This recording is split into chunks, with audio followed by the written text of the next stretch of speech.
Hello దోస్తులు, welcome back to my YouTube channel target SBI. ఈ వీడియోలో మనం 10 మిక్స్డ్ అర్థమెటిక్ క్వశ్చన్ సాల్వ్ చేయబోతున్నాం. అండ్ ఇవాళ డేట్ 12th మార్చ్.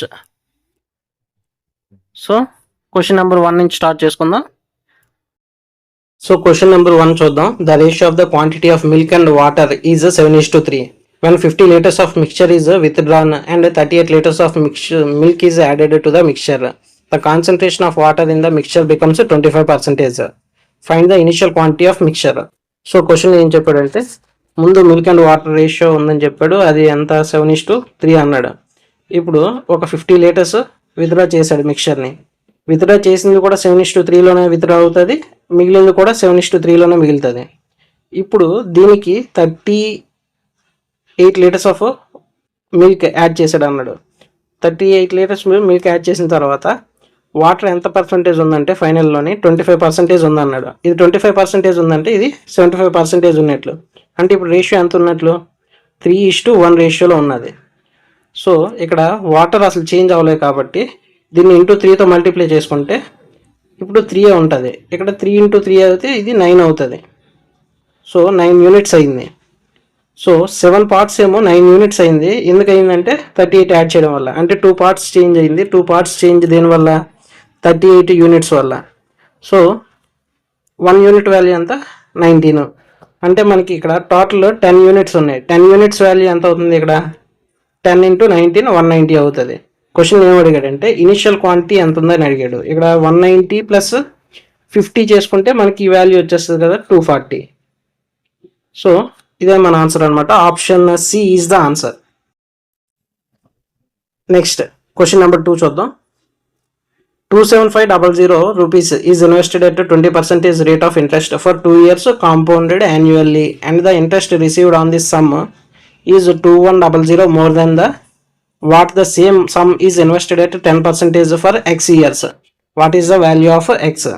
సో క్వశ్చన్లో ఏం చెప్పాడంటే, ఒక 27500 ఉన్నది, దాన్ని కాంపౌండ్ ఇంట్రెస్ట్ 20% ఫర్ 2 ఇయర్స్కి పెట్టాడంట. అంటే ఎంత ఇంట్రెస్ట్? 44% ఆఫ్ ఇంట్రెస్ట్ కడితే ప్రిన్సిపల్కి మనకి కాంపౌండ్ ఇంట్రెస్ట్ వస్తుంది. ఆ కాంపౌండ్ ఇంట్రెస్ట్ ఎంత వచ్చిందంటే 2100 మోర్ దెన్ అదే ఇన్వెస్ట్మెంట్. అదే ఇన్వెస్ట్మెంట్ అంటే 27500 ఇన్వెస్ట్మెంట్ సింపుల్ ఇంట్రెస్ట్లోని 10% ఫర్ ఎక్స్ ఇయర్స్ పెట్టినంత వచ్చింది అన్నాడు. సో ఈ 00 క్యాన్సిల్ చేస్తే 275 × 44 అంటే ముందు 4 టైమ్స్ చూద్దాం. 4 5 times 27 4 times 28 30 4 2 times 8 8 + 3 11. So into 11 మిగిలింది 12100 వచ్చింది. ఈక్వల్స్ టు ఈ 2100 ఇటువైపు వస్తే మనకి మైనస్ అయ్యి 10000 వచ్చింది. సో హోల్ ఈక్వల్స్ టు ఇక్కడ మిగిలింది ఎంత? 2750 మిగిలింది. ఎక్స్ 0 క్యాన్సిల్ కొడితే 25 11 times 25 40 times. So 11x value 40 వచ్చింది. ఎక్స్ వాల్యూ ఎంత అవుతుందంటే 40 / 11 అంటే 3/7/11 వచ్చింది. So option B is the answer అనమాట. Next question number 3. The age of mother is 20 years more than the age of her daughter. If the ratio of the ages of mother and daughter is 3 years, hence would be 5:3. Find the age of daughter at present. So క్వశ్చన్లో మనకి ఏమేమి ఉన్నాయంటే, mother ఏమో daughter కంట 20 years extra ఉన్నదని చెప్తుంది. So క్వశ్చన్లో ఏం చెప్పాడంటే, మదర్ ఏజ్ డాటర్ ఏజ్ కంట 20 years ఎక్స్ట్రా అట. అంటే మదర్కి డాటర్కి ఒక డిఫరెన్స్ 20 years. ఇప్పుడు క్వశ్చన్ ఇంకేం చెప్పాడంటే, మదర్కి డాటర్ యొక్క ఆఫ్టర్ 3 years రేషియో చెప్పాడు అనమాట, 5:3 అని. ఎప్పుడైనా మదర్ డాటర్ డిఫరెన్స్ ఎప్పుడు 20 ఉంటుంది. ఎంత ఎన్ని ఫ్యూచర్లో అయినా పాస్ట్లో అయినా ఎప్పుడైనాను. సో ఇక్కడ మనకి వీళ్ళిద్దరు డిఫరెన్స్ 20 ఉన్నది అన్నాడు. ఇక్కడ డిఫరెన్స్ ఎంత వచ్చింది? 2 parts. 2 parts వాల్యూ 20 అయితే 1 part వాల్యూ ఏమో 10. 1 part వాల్యూ 10 అయితే 5 × 10 ఇక్కడ 50 అవుతుంది. ఇది 3 × 10 30 అవుతుంది. క్వశ్చన్లో ఏం అడిగాడంటే, find the present age of the daughter. Daughter age 3 years తర్వాత 30 అయ్యిందంటే ప్రెజెంట్ ఏజ్ ఎంత ఉన్నది? 27. So 27 is the answer. Option D is the answer. Next question number 4. A can do a piece of work in 15 days. B can do the same work in 12 days. A, B and C together can do the work in 6 days. Find the number of days taken by C to complete the work alone with half of its efficiency. So question ఏం చెప్పాడంటే A B and A plus B plus C ఎన్ని రోజుల్లో complete చేయగలడు చెప్తున్నాడు. A 15 daysలో complete చేయగలడు, B 12 days, A plus B plus C 6 daysలోని. So వీటి క్యాల్సియం కడితే 60, 15 4 times, 12 5 times, ఇది 10 times. సో ఇవి ఎఫిషియన్సీస్ అనమాట. ఏ ప్లస్ బి ఎఫిషియన్సీ ఏమో 9 అయ్యింది, A plus B plus C efficiency 10 అంటే సి యొక్క ఎఫిషియన్సీ 1 unit అయ్యిందంటేనే కదా అప్పుడు ఏ ప్లస్ బి ప్లస్ సి ఏమో 10 అవుతుంది. సో సి ఎఫిషియన్సీ ఏమో 1. సో దిస్ ఈజ్ సి ఏమో 60 daysలో వర్క్ చేయగలడు. ఇప్పుడు క్వశ్చన్ ఏం అడిగాడంటే ఈ 60 units ఆఫ్ వర్క్ని సి హాఫ్ ఆఫ్ ఎఫిషియన్సీ తోటి, హాఫ్ ఎఫిషియన్సీ అంటే ఇక్కడ 1 ఉంది, హాఫ్ ఎఫిషియన్సీ తోటి ఎన్ని రోజుల్లో కంప్లీట్ చేయగలడు అని అడుగుతున్నాడు. అంటే ఇక్కడ 120 days పడతాయి అనమాట. So 120 option A is the answer. Next question number 5. A shopkeeper marks his goods 33.33% more than the cost price and gives 2 successive discounts of 10% each. Find his profit percentage. So క్వశ్చన్లోని 33.33% more అన్నాడు, అంటే 1/3 more. 1/3 more అంటే 4/3 అయింది. ఈ 3 parts ఏంటంటే cost price అనమాట, 4 parts అనేది market price. వీటిని ఒక 400, దీన్ని 300 అనుకుందాం. ఇప్పుడు సక్సెసివ్ డిస్కౌంట్స్ ఎప్పుడు మార్కెట్ ప్రైస్ మీద ఇస్తారు. సో 400 ఇంటూ 10% డిస్కౌంట్ ఫస్ట్ ఇచ్చాడు అంటే మిగిలినంత 90% మిగులుతుంది. ఇంకోసారి 10% ఇచ్చాడు అంటే 90 / 100. ఇప్పుడు ఇదంతా మనకు మిగిలింది ఏంటంటే selling price. So 0 0 cancel, 0 and 0 cancel, కింద డినామినేటర్లో 100, ఈ 100 క్యాన్సిల్ చేస్తే 9 times 81 ఇంటూ 4 324 వచ్చింది. ఈ 324 ఏంటి సెల్లింగ్ ప్రైస్. ఇప్పుడు క్వశ్చన్ ఏం అడిగాడంటే ప్రాఫిట్ పర్సంటేజ్ కనుక్కోమన్నాడు. కాస్ట్ ప్రైస్ 300, సెల్లింగ్ ప్రైస్ 324 అంటే ప్రాఫిట్ ఎంత వచ్చినట్టు 24 వచ్చింది. ప్రాఫిట్ దేని మీద క్యాలిక్యులేట్ చేసుకుంటాం, కాస్ట్ ప్రైస్ మీద. 300 into 100. So 100 cancel, 3 8 times 24. So 8% profit వచ్చింది. Option C is the answer. Next question number 6. The average weight of girls of class is 29 kgs and the average weight of boys is 35 kgs. If the average weight of the whole class is 33, what can be the ratio of the girls to boys in the class? So క్వశ్చన్లో ఏమున్నాయంటే girls and boys యొక్క averages 29 35 ఉన్నది. Whole average total మొత్తం అందరిది కలిపి అయితే 33 ఉంది. So allegations mixtures కడితే మనకు వచ్చేది ఎంత, ఇక్కడ 2 ఉంది, ఇక్కడ ఎంత వచ్చింది 4 వచ్చింది. అంటే రేషియో ఎంత వచ్చినట్లు బాయ్స్ టు గర్ల్స్ 1:2 వచ్చింది. సో ఇదే ఆన్సర్ అనమాట. So option C is the answer for this question. Next question number 7. The difference between a number and when its digits are reversed is 36. The sum of the unit digit and tens digit is 10. Which among the following can be the given number? So ఇలాంటి question ఇచ్చినప్పుడు మనం options మెథడ్గా చూద్దాం.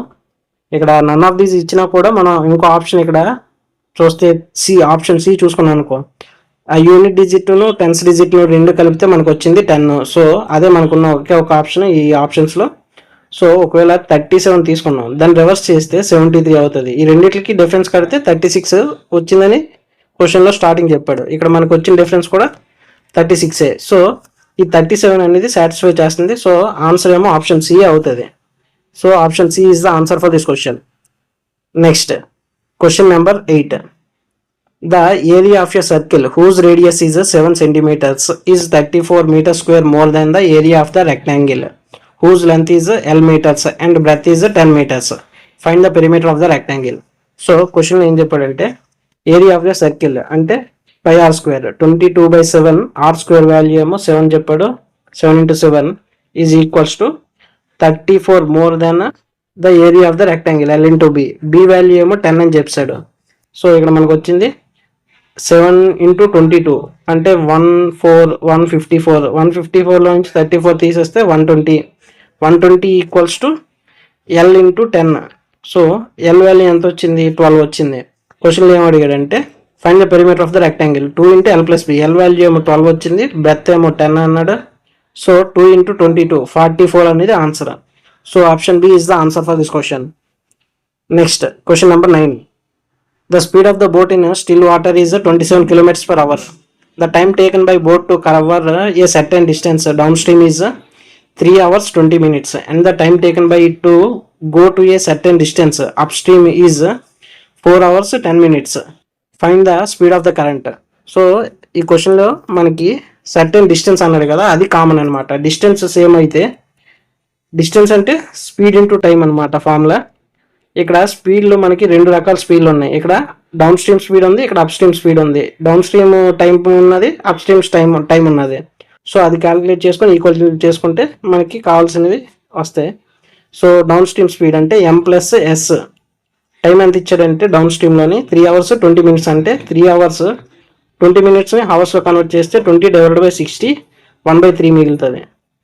Speed ఇక్కడ m-s. Up stream time ఎంత ఇచ్చాడంటే 4 hours 10 minutes అంటే 4 అంటే 1/6. So మనకి ఇక్కడ m+s into 10/3 equals to m-s into 25/6. 3 2 times అవుతుంది, 5 2 times, 5 5 times. సో ఈ 2ని తీసుకొచ్చి యువతల ప్లేస్ చేస్తే 2 × 2 4m plus 4s equals to 5m - 5s. ఇది మిగిలింది. అంటే మనకి ఇప్పుడు వచ్చింది వాల్యూ ఏంటంటే m ఈక్వల్స్ టు 9s వచ్చింది. క్వశ్చన్లోని m వాల్యూ ఆల్రెడీ ఇస్తాడు 27 km/h అని. సో m వాల్యూ 27 ఇచ్చాడంటే s వాల్యూ ఎంత అవుతున్నట్లు 3 వస్తుంది. So s is 3. క్వశ్చన్లో ఏమడిగాడంటే find the value of the current speed. So 3 వచ్చింది. Option D is the answer. Question number 10. In an office, the average weight of 12 employees is 60 kgs. If 5 employees were included, whose average weight was 55 kgs, then the average weight of all the employees will be what? So question ఏం చెప్పాడంటే ముందు 12 members employees ఉన్నారు. 12 employees యొక్క average 60 అంటే total 720 అవుతుంది. ఎక్స్ట్రాగా ఒక 5 members add అయ్యారు, వాళ్ళ యావరేజ్ కూడా ఇచ్చాడు 55 అని. 5 × 55 275 అనమాట. టోటల్ మొత్తం 17 మెంబర్స్ యొక్క టోటల్ ఎంత ఉన్నట్లు ఇక్కడ 599. సో ఇప్పుడు యావరేజ్ కావాలంటే ఇది డినామినేటర్లోకి పంపించుకోవాలి. 17 5 times 85 అయింది, 14 మిగిలింది, 145 ఉంది. 17 8 times 136 అవుతుంది. 136 అయితే మిగిలింది 9. సో 9/17 మిగిలింది. సో 58 9/17. Option B is the answer అనమాట. By this, we have completed today's set and mixed arithmetic questions. If you are new to my channel, please do like the video and tell me how the video was. ఈ video ఎలా ఉందో comment చేయండి. Thanks for watching.